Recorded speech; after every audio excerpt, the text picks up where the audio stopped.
মানস রাজকুমারী। অনেক দিন আগে মেরালিভিয়া রাজ্যে এক সুন্দরী রাজকন্যা বাস করতেন।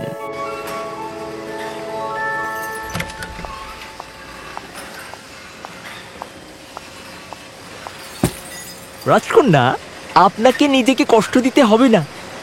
এখানে ভেবেছিলাম আজ রাতের ভোজের সময় আপনার কিছু সাহায্য লাগবে। আপনাকে এখানে পেয়ে সবসময় খুব আনন্দ হয়। দেখুন, আমি আপেল পাই দিয়ে আপনার খাবারটা শেষ করেছি। আপনি পৃথিবীর সেরা আপেল পাই তৈরি করেন। দয়া করে আমার চেম্বারে নিয়ে আসুন। আমি চাই আমার বন্ধুরাও এটা স্বাদ নিক। আমি আমার রাজকন্যার জন্য সবচেয়ে সুন্দর হার চাই। আপনার এটা কেমন লাগছে মহাশয়? খাবিয়া থেকে ফিরে আসার সময় আমি এটা দেখেছিলাম। আমি এর থেকে ভালো পরিধানকারীর কথা আর ভাবতেও পারি না। বাহ, এটা তো একটা অভিনব ব্যাপার। আসুন আমরা ওকে গিয়ে নিজেরাই এটি দিয়ে আসি। আমরা কি এর চেয়ে মিষ্টি বুদ্ধিমান রাজকন্যা আশা করতে পারতাম না? আমাদের রানী হওয়ার জন্য তার অপেক্ষা আমরা করতে পারি না। আপনাকে অভিনন্দন মহামান্য। আমাদের রাজকন্যা প্রাসাদের ভেতরে এবং বাইরে সকলের হৃদয় জয় করে ফেলেছেন। রেমন্ড, অসংখ্য ধন্যবাদ আপনাকে এই প্রশিক্ষণের জন্য। আপনি সম্পূর্ণ ওর পিতার মতো ছিলেন, আর আপনার ছেলেও তার কাছে তাই হবে যেমন আপনি আমার কাছে ছিলেন।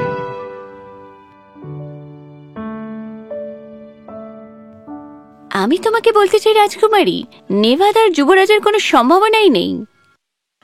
না, আমি এই নিন আপনার অ্যাপেল পাই রাজকন্যা। ধন্যবাদ।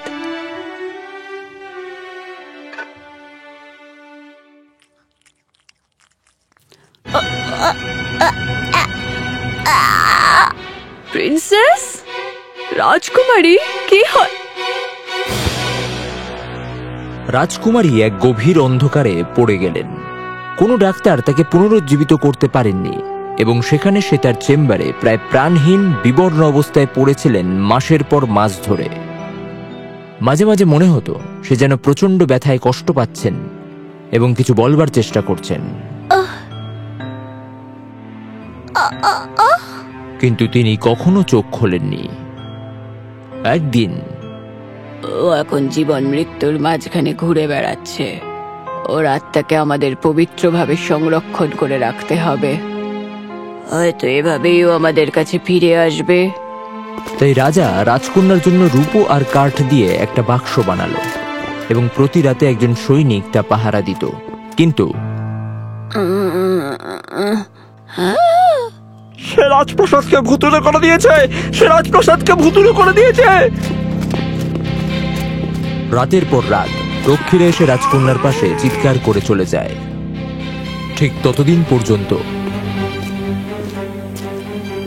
আপনি আজ রাতে রাজকন্যাকে পাহারা দেবেন। সে রাতে এভান্স যখন রাজকন্যার চেম্বারে প্রবেশ করে এটা দেখার জন্য যে সবকিছু ঠিক ছিল কিনা, সে দেখল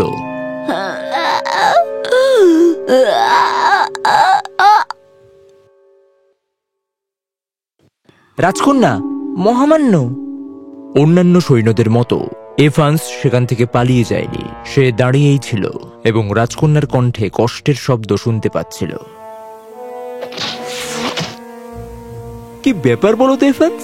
কাল রাতে যে তুমি রাজকন্যার চেম্বার থেকে চিৎকার করে বেরোলে না, কিভাবে এই ধরনের যন্ত্রণা আত্মাকে আঘাত করতে পারে এবং কিভাবে এই ব্যথা অসহায় করে দিতে পারে? আচ্ছা, আমরা রাজকুমারীকে সাহায্য করার জন্য কিছু করতে পারি না? দেশ এবং রাজ্যের বাইরের প্রতিটি ডাক্তারই তো চেষ্টা করে যাচ্ছে। এখানে একটা কোনো সমস্যা আছে, সে আমাদের কিছু বলতে চাইছে, আমরা সেটা জানতে পারি। আমরা যদি কোনোভাবে তার মনের ভেতরে প্রবেশ করতে পারি, তার মনের মধ্যে ঢুকে যাবে। এসব উল্টো পাল্টা কথা বলো না।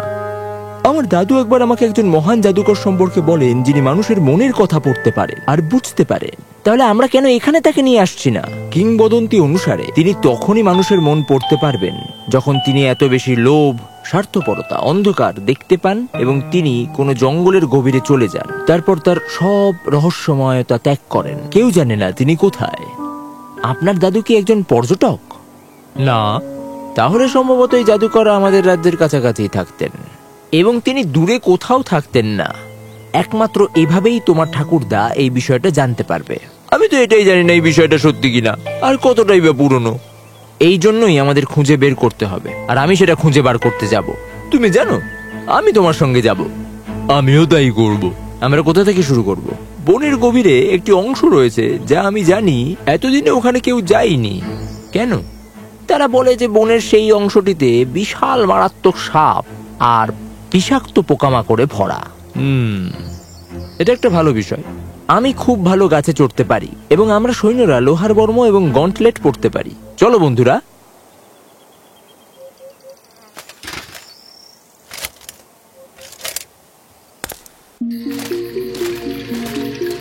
আমরা যদি এখান থেকে জীবিত ফিরে আসি, তাহলে আমি আপনাকে সারা জীবন মনে রাখবো।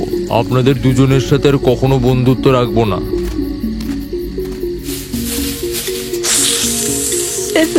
সাবধানে।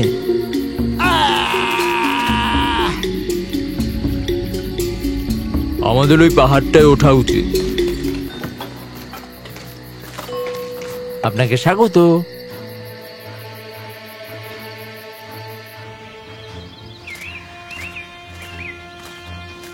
আমি তো এখানে দেখতে পাচ্ছি সবুজ ঘন অন্ধকার শূন্যতার বিস্তৃতি, আর কিচ্ছু না। আমি কোনো জাদুকর খুঁজে পাচ্ছি না। কিচ্ছু খুঁজে পাচ্ছ না? দাঁড়াও, তোমরা কোনো গন্ধ পাচ্ছ? কোথা থেকে? কি? নিচে ওখানে একটা বাড়ি আছে, কিন্তু আমরা এখানে পৌঁছবো কি করে? আমরা না, আমি সেখানে যাব। আমরা তোমাকে একা যেতে দিতে পারি না, তুমি মারা যাবে। যদি আপনারা দুজন এই দড়ি দিয়ে আমাকে ধরে রাখেন, আমি একা যাব, কারণ এটাই আমার বাঁচার একমাত্র উপায়। তাহলে বন্ধু, আমরা তোমার জন্য এখানে অপেক্ষা করছি। দেখা হবে।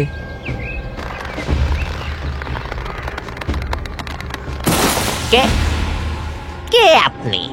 আর এখানে এলেনই বা কি করে? আমাদের রাজকন্যাকে আপনাকে বাঁচাতে হবে। আমি আর এখন কোনো জাদু করি না মহাশয়, সে খুব যন্ত্রণায় আছে।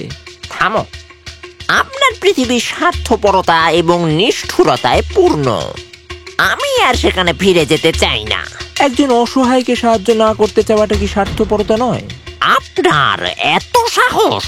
আপনি মন পড়তে পারেন, তাই না? তাই আমার দিকে তাকান এবং দেখুন আপনি এতে কোনো স্বার্থপরতা দেখতে পান কিনা। আমি বাজি ধরছি।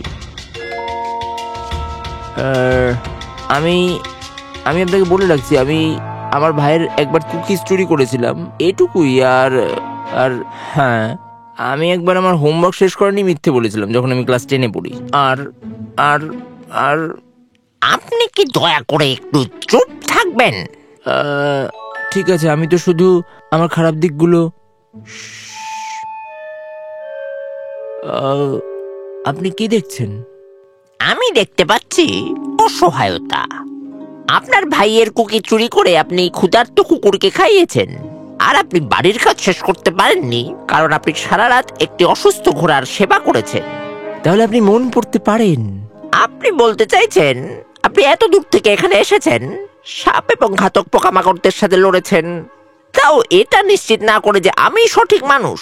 কখনো কখনো নিশ্চিত হওয়ার প্রয়োজনীয়তা রয়েছে। তাহলে আপনি আসছেন? হ্যাঁ হ্যাঁ, আমি যাব। আমি আমার বন্ধুদের বলবো আমাদের টানতে। তাদের আর প্রয়োজন নেই। আপনার একটা লিফট আছে, তবু আপনি দর্শনার্থীদের এই উপত্যকায় আসার জন্য মৃত্যুর চ্যালেঞ্জ দেন, এবং তা সত্ত্বেও আপনি অন্যদের স্বার্থপর ও নিষ্ঠুর হওয়ার কথা বলেন। কেউ কোনোদিনও যেন না আসে, সেটাই একমাত্র বুদ্ধি। এখন চলো।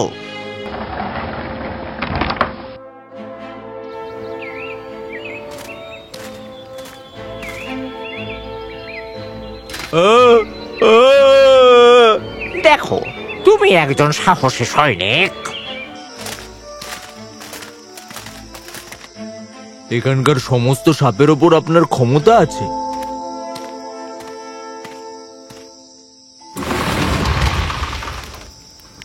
এলিভেটর, গোপন সুড়ঙ্গ, এরপরে আপনি কি দেখাচ্ছেন? মহাকাশ যান? আপনি খুব কথা বলেন।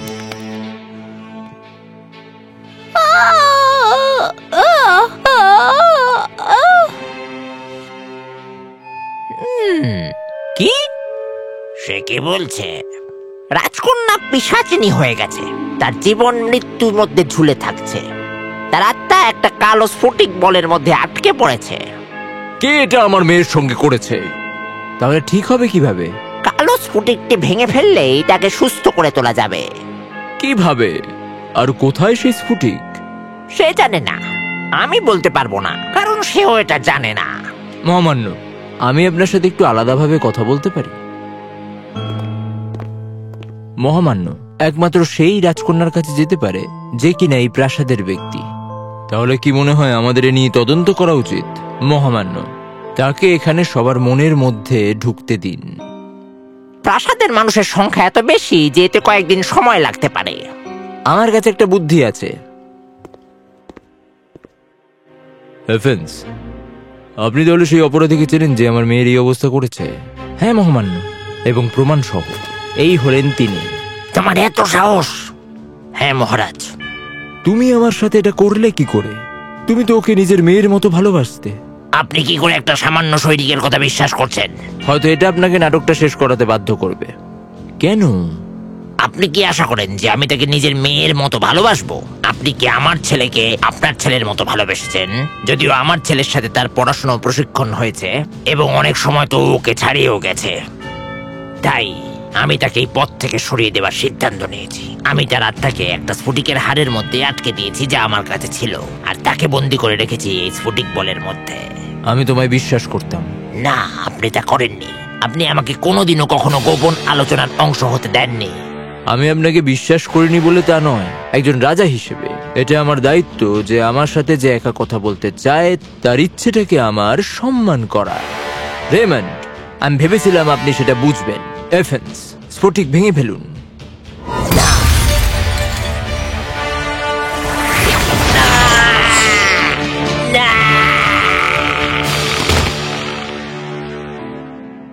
বাবা, আমার সোনা মা।